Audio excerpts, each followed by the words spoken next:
Wa ajma'al ulama sepakat bahwasanya Rasulullah sallallahu alaihi wasallam dinisbatkan sampai Adnan saja. Walaysa bima ba'da, karena nasab sesudah Adnan sampai ke Nabi Adam itu tidak ada dalil yang sahih. Adapun dalil itu hanya pendapat-pendapat yang sangat jauh menyimpang dari sahih. Oleh karena itu hanya diwajibkan sampai ke Adnan. Sebagai sudah ditulis ya. Coba dibaca kembali. Muhammadur Rasulullah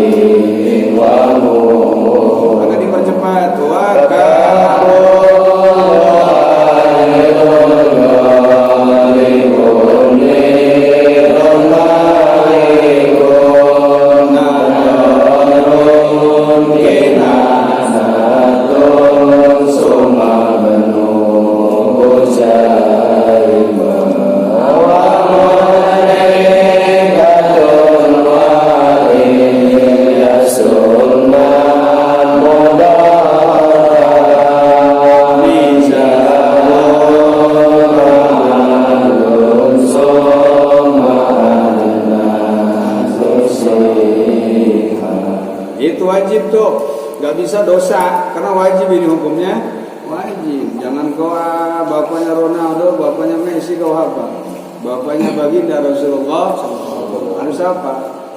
Kalau ditanya mungkin siapa bapaknya Atta pemain Persib Bandung, berebet apa? Ditanya kau baginda Rasulullah ayahandanya nggak tahu, cuman hafal sampai ke Abdul Muttalib.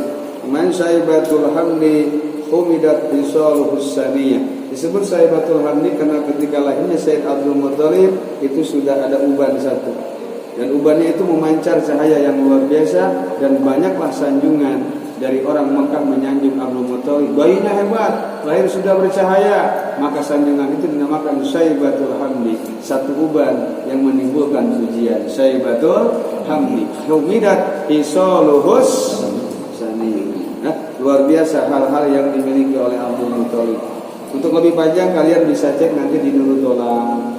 Di mana? Nurul Dolam. Kenapa dinamakan ini? Kenapa dulunya begini? Di Nurul Dolam ada di halaman 27 sampai 29. Ya. 27, 29. Kemudian nanti istri-istri Rasul ada di Nurul Dolam. Istri-istri Rasul, putra-putra Rasul ada lebih lengkap nanti di sana. Di sini tidak dibahas. Nanti terkait kenapa nggak dibahas di sini, itulah salah satu hikmah bahwa para ulama ini yu'adidu ba'duhu ba'dun, satu sama lain saling memperkuat, yufasiru ba'duhu ba'dun, satu sama lain saling menjelaskan. Jadi di kitab ini saya Nawawi menjelaskan ini, di kitab ini jelaskan ini, berarti menunjukkan kepada kita bahwa kita itu harus haus dengan ilmu, tidak cukup dengan satu referensi saja. Maka kalian saya tadi bahas, jangan suka nyalahin orang dari segi pembacaan. Kalau kalian belum hatam Imriti jangan menyalahin kalau belum hatam Alfiyah jangan nyalahin kalau belum hatam Mughni Labib kalau belum Dosuki sarahnya jangan dulu, kalau belum Tasrih sarah Tawadeh jangan dulu, kalau belum Zakaria Ansor dibaca sarah Ajurumiyah jangan dulu, kalau belum tamat Satibi sarah Alfiyah yang 10 jilid jangan dulu nyalahin. Khawatirnya ada pendapat yang kalaupun kalian mau matok silahkan. Menurut Fathul Mu'in yang saya temukan haram, entah di kitab yang lain. Allahu'alam. Begitu kalian. Jangan nggak bisa. Fathul Mu'in haram, nah Fathul Mu'in itu menang, nah Fathul Mu'in itu menang. Kadang-kadang di Fathul Wahab boleh, di Iqna tuh. Di nasab saling berkaitan. Nasab baginda Nabi SAW dari jihad uminya. Beliau itu putra daripada Aminah putri daripada Imam Wahab, Sayyid Wahab putra daripada Abu Manaf, Abu Manaf putra Zuhra putra Kilab. Abu Manaf yang di sini bukan Abu Manaf Rasul dari jihad bapak, bukan. Abu Manaf beda lagi. Cuman kalau Kilab ketemu tuh Rasul kan ada sampai di Kilab. Kilabun wa murad. Nah Kilab yang di nasab lama atau nasab bapaknya Rasul, ayahanda Rasul sama dengan Kilab yang ada di nasab uminya. Jadi bertemulah di sana. Jadi Rasul itu memang saudara ibunya Rasul dengan ayahandanya Rasul. Berarti misal mindo sudah di atas 5 di sana. Jadi memang ada pertalian persaudaraan. Maka di sini disunahkan nikah dengan saudara. Tapi biasanya kalian lihat sejarah kalau nikah saudara itu misanan biasanya anak pertamanya meninggal. Kenapa? Lihat Sayyidina Ali dengan Fatimah. Fatimah dengan Ali kan misal, paman misal. Maka anak pertamanya meninggal Muhsin. Sayyidina Muhsin, Hasan, Husain, Ummu Kulsum sama Ruqayyah. Dan Pabana kadal dan buktinya memang seperti itu. Di sini memang nikah yang misal semua. Ya banyak yang nikah pertama. Seperti kakak ipar, jika anak pertama meninggal, yang kedua misalnya meninggal. Semua dapatnya seperti itu biasanya. Al-ghalib la yudlab. Hal-hal yang biasa jangan terlalu dipaksakan. Sok minculat ayah gue untuk mana? Ya gitu kan. Salah satu di guru kita sama anak misalnya meninggal. Biasanya begitu. Memang ada sejarahnya dari sana. Kalau kita tahu sejarah, oh bulan, mudah gitu kan. Oh bulan, sudah ada sejarah. Yang perlu diketahui nasab baginda Rasulullah SAW mutahharun min sifahil jahiliyah.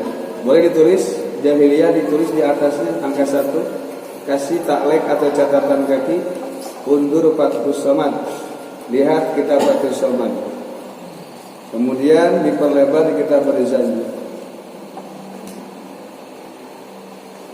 Nasabun tahsibul ulami ulahu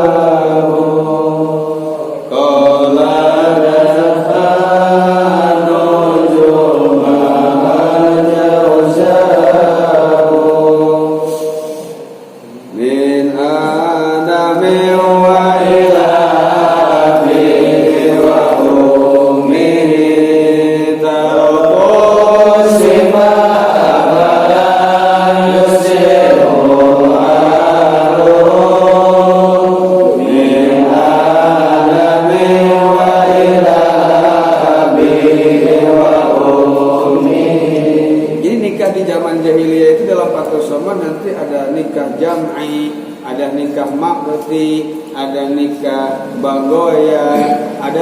istibdo.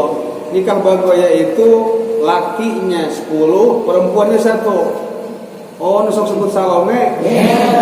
Itu namanya nikah bagoya. Satu lubang. Betul lubang itu Salome. Nanti setelah dikumpul semua nih, nah siapa aja yang masuk? Tommy, contoh. Alhamdulillah.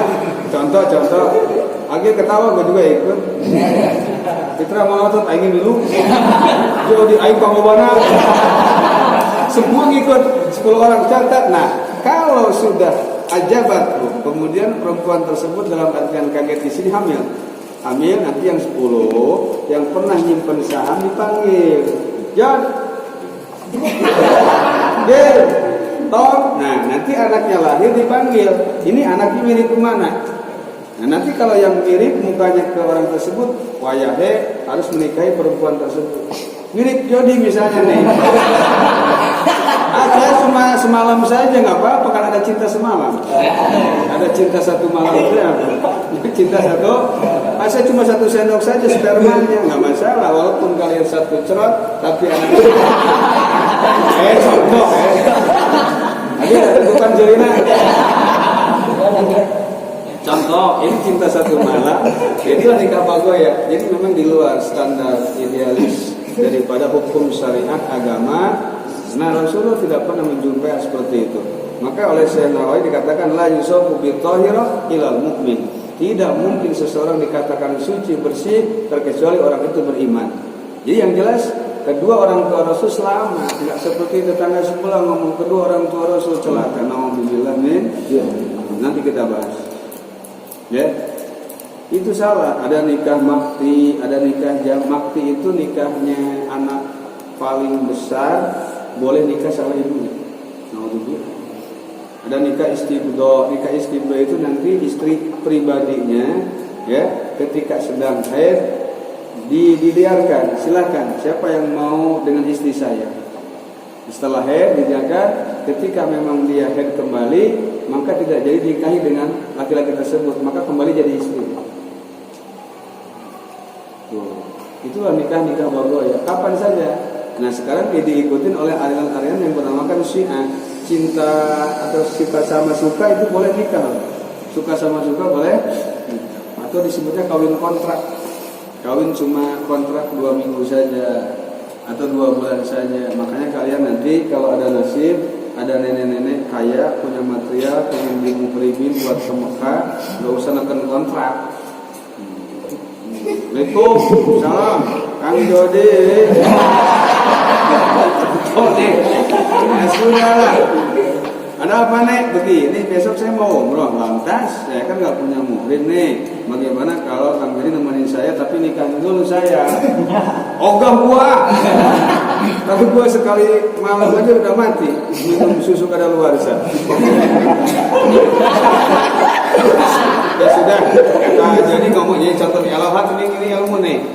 Yaudah nek, saya mau nikah, tapi sebatas umroh aja ya. Nanti pulang umroh saya cerai nenek, itu nggak boleh. Berarti itu ada jeda waktu antara ketika kalian sudah pulang dari umroh, itu neneknya dinikah. Walaupun kalian itu nikah jadi, itu haram nikahnya, zina.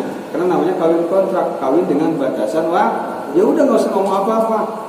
Nah jadi nguringin saya tapi nikah dulu, siap. Pulang dari sana lagi bagi-bagi korma, susur nek, aku talak ceraikan kamu 3 sekaligus, aman, nuhunnya. Gitu. Itu lagi jadi haji ladang ini. Lumayan, daripada lumanyun, lumayan. Itu ya, jadi nggak boleh kawin kontrak, nggak boleh. Dulu memang dalam kitab Bujairimi ada. Dalam kitab Bujairimi ada, memang kawin kontrak itu dulu dihalalkan. Tapi langsung dinasah, langsung disalin, alias direvisi, maka kawin kontrak diharamkan. Dulu para sahabat ini perang jauh dari Madinah, akhirnya punya istri di sana karena pulang balik, jadi selama perang itu diperbolehkan. Daripada colak-colok ngalain colok genana, daripada lihat sirum beak, orang beak. Akhirnya para sahabat diperbolehkan nikah selama peperangan. Namanya kawin mut'ah. Kawin kontraknya adalah namut mim ta ain ta bulan mut'ah. Mut'ah itu apa? Kawin. Baginda Rasulullah SAW seperti itu. Yang mut'ah kawin apa itu? Kawin kontrak, nggak boleh, haram hukum. Dan Rasul tidak mengalami hal seperti itu. Lam azal an qulubin aslabit tahirin. Ya, kemudian para ulama memperkuat dalil tersebut dengan hadis yang diriwayatkan oleh Imam Abu Nu'aim dalam kitab Dalail Nubuwah. Dalail Nubuwah ini karya Imam Baihaqi. Ya, Imam Baihaqi ini seorang ulama yang tidak memiliki jemari tangan, tapi beliau adalah ulama yang produktif, ulama yang banyak menghasilkan karya kitabnya. Ma'rifatus Sunan wal Asar. Semua dalil Imam Syafi'i dalam kitab Al-Um dia berikan dalil dalam kitab Ma'rifatus Sunan wal Asar. Qurannya begini Imam Syafi'i dalilnya ini. Imam Syafi'i mengatakan ini dalilnya ini. Itu seperti itu yang dibukukan oleh Imam Baihaqi Sunanul Kubra, Syu'abul Iman bab hadis, Dalailun Nubuwah 6 jilid. Itu karya Imam Baihaqi. Asma wa Sifat Imam Baihaqi. Sekarang Imam Baihaqi, bayangin orangnya nggak punya jemari loh. Tapi riwayatnya nulisnya begini nih. Ini pena, pakai kaki begini dulu. Di atas sih saya nggak bisa, begini karena nggak punya jemari. Bayangin nulisnya begini, ngarang kita. Seorang ulama yang nggak punya jemari tapi hasilnya produktif, banyak menciptakan karya-karya ilmiah. Ini harusnya mikir kepada kita. Kita sehat, punya tangan, sudah kalian menukil apa? Sudah memikir, cager atau bisa nukil, cik atau bisa baca kitab. Luar biasa, kok dibuntungan salah dengan kalian. Berarti sudah bisa Imam Subki dan Imam Khatib Al-Baghdadi mewajibkan menukil karena dengan dalil wa naktubu ma qaddamu wa asarahum wa kullu syai'in ahsaynahu fi imamin.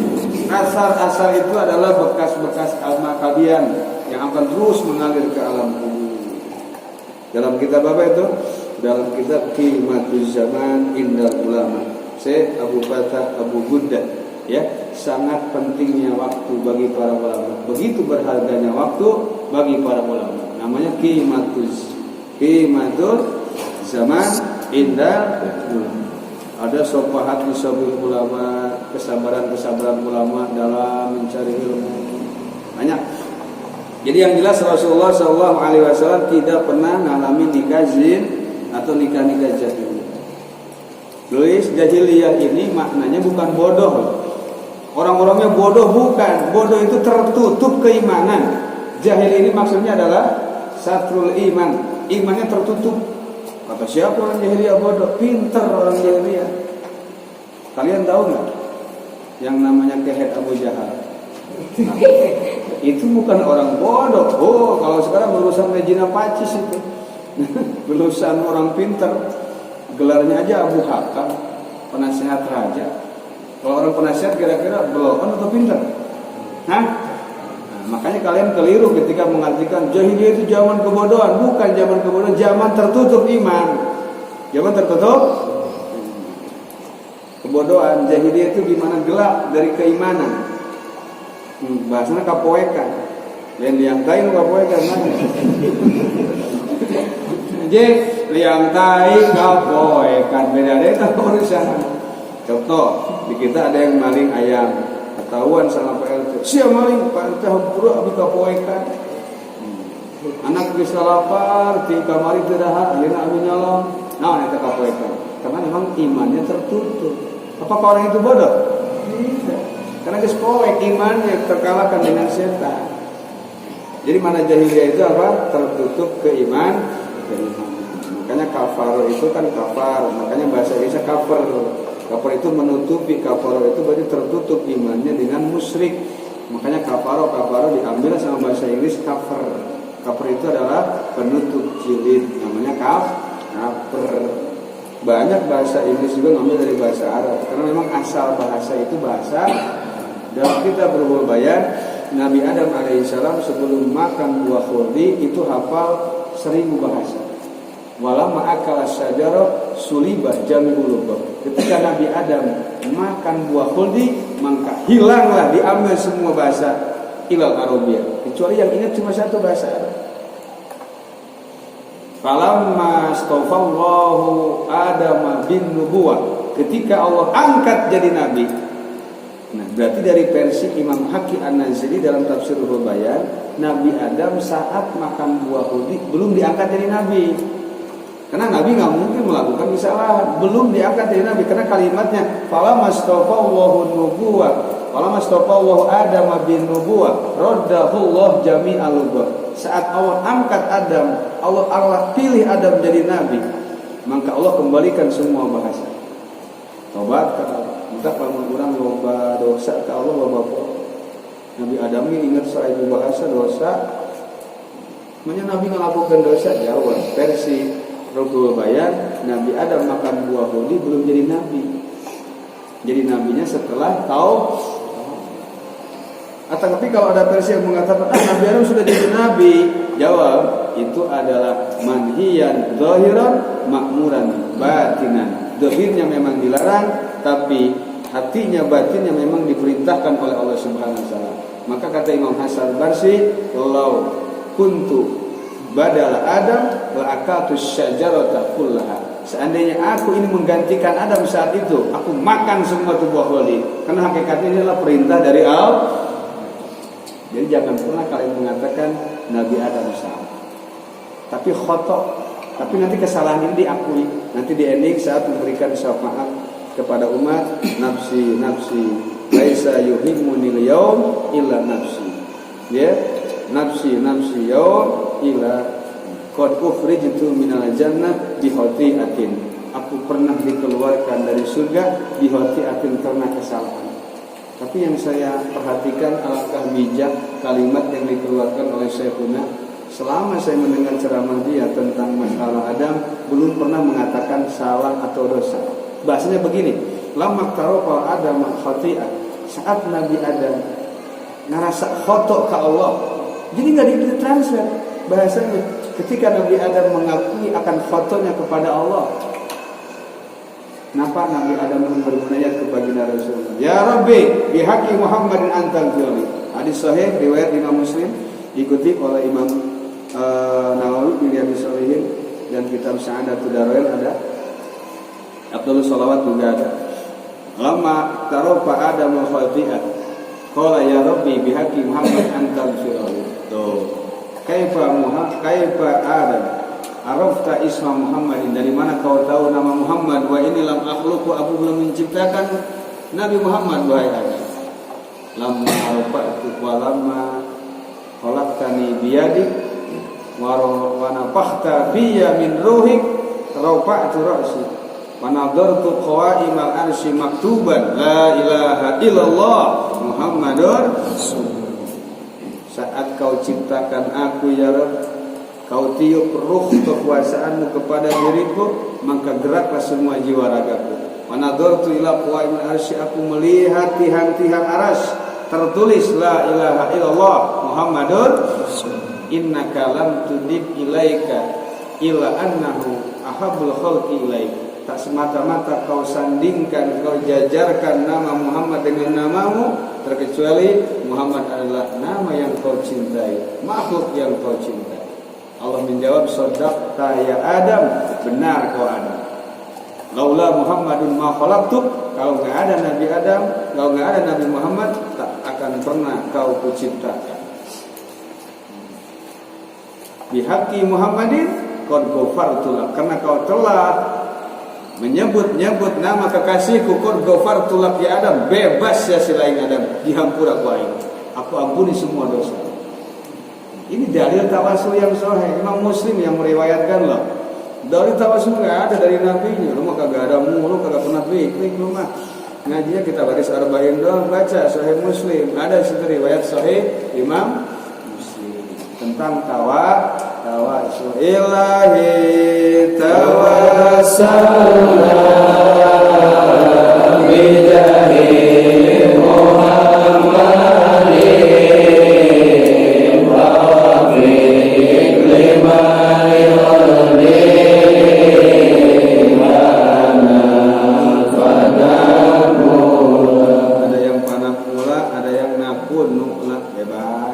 tertawasul mah kumaha we, nu penting mah hatena bersih. Aya nu tawasul tapi hati ka mana-mana moal diterima kok. Nu penting mah ngomong kasar tapi hati bersih. Aya ngomong lemes tapi hatena kotor hese, disebutna badanna madep, hatina munkir. Mana dalilnya? Ada. Dulu sedang khutbah baginda Rasul, datanglah Badawi, orang pedalaman, orang yang enggak tahu sopan santun tapi hatinya bersih. Lagi khutbah Rasulullah. Inna Allah ya'murukum bil adli wal ihsan. Tiba-tiba datang, ya Rasulullah, halakal mal, jangan